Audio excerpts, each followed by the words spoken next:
જય શ્રી કૃષ્ણ, જય ખોડિયાલમાં. મારું નામ છે રીચા ચુડાસમા અને આજે આપણે બનાવવાના છે હક્કા નૂડલ્સ. તો ચાલો બનાવવા જઈએ. હક્કા નૂડલ્સ બનાવવા માટે સૌપ્રથમ આપણે ગાજરની લાંબી લાંબી સ્લાઇસ કરીશું.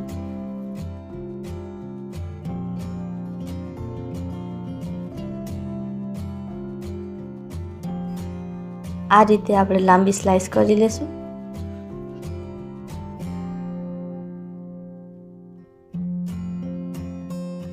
શિમલા મિર્ચને આ રીતે અડધું કાપી તેની સ્લાઇસ કરી લેશું.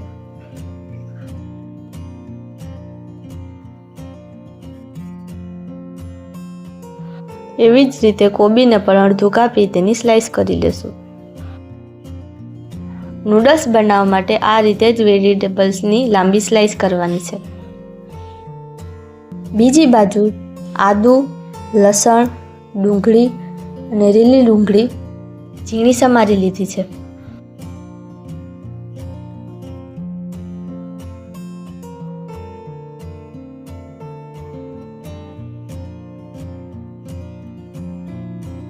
હવે આપણે મીડિયમ હીટ ઉપર પાણીને ગરમ થવા મૂકી દેશું. પાણી ગરમ થઈ જાય ત્યાર પછી તેમાં એક મોટી ચમચી મીઠું ઉમેરીશું અને ત્યારબાદ તેમાં નૂડલ્સ ઉમેરીશું.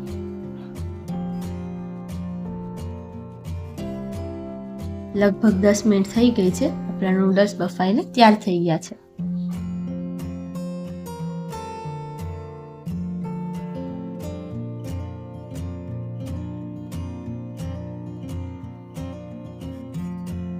આપણે નૂડલ્સનું બધું પાણી કાઢી તેને ઠંડા પાણીથી ધોઈ લેવાના છે.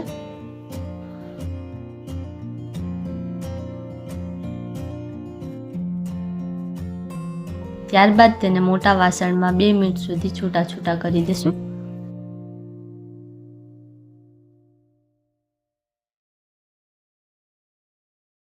એકથી 2 મિનિટ થઈ ગઈ છે. હવે આપણે તેમાં 2 મોટી ચમચી જેટલું તેલ ઉમેરી હાથેથી મિક્સ કરીશું. આ રીતે કરવાથી આપણા નૂડલ્સ છૂટા છૂટા રહેશે, ચોટશે નહીં.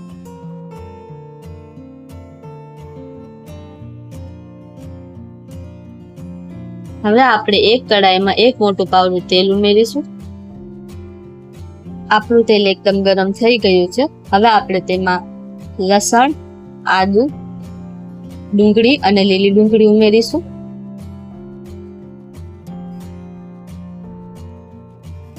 આપણે નૂડલ્સ હાઈ ફ્લેમ પર જ પકાવવાના છે, લો ફ્લેમ કરવાની નથી.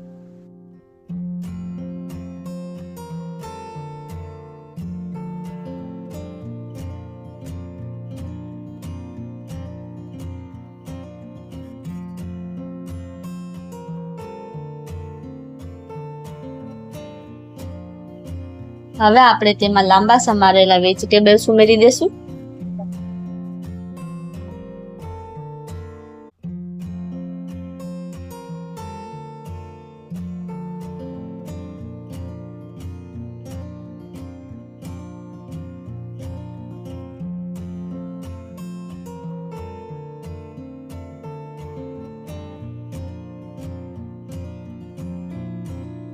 હવે આપણે તેમાં સ્વાદ અનુસાર મીઠું ઉમેરીશું.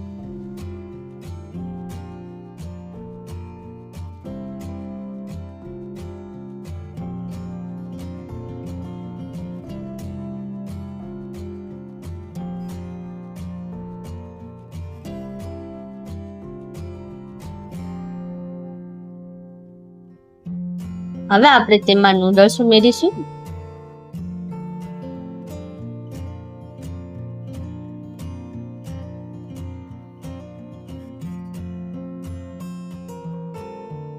હવે આપણે તેમાં 2 મોટી ચમચી સોયા સોસ,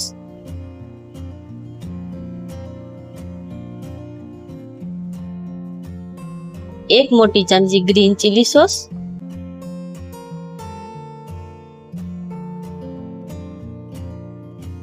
અને 1 મોટી ચમચી રેડ ચીલી સોસ.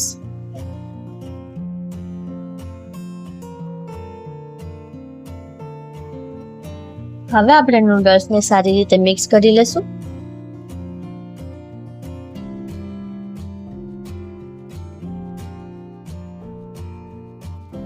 ત્યાર પછી આપણે તેમાં 1 ચમચી વિનેગર ઉમેરીશું.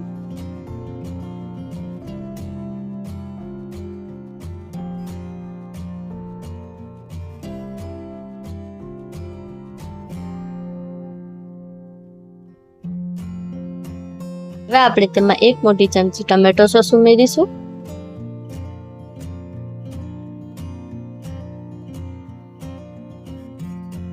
તમે જોઈ શકો છો આપણા હક્કા નૂડલ્સ બનીને તૈયાર થઈ ગયા છે. હવે આપણે તેમાં કોથમીર ઉમેરી તેને સર્વ કરી લઈશું.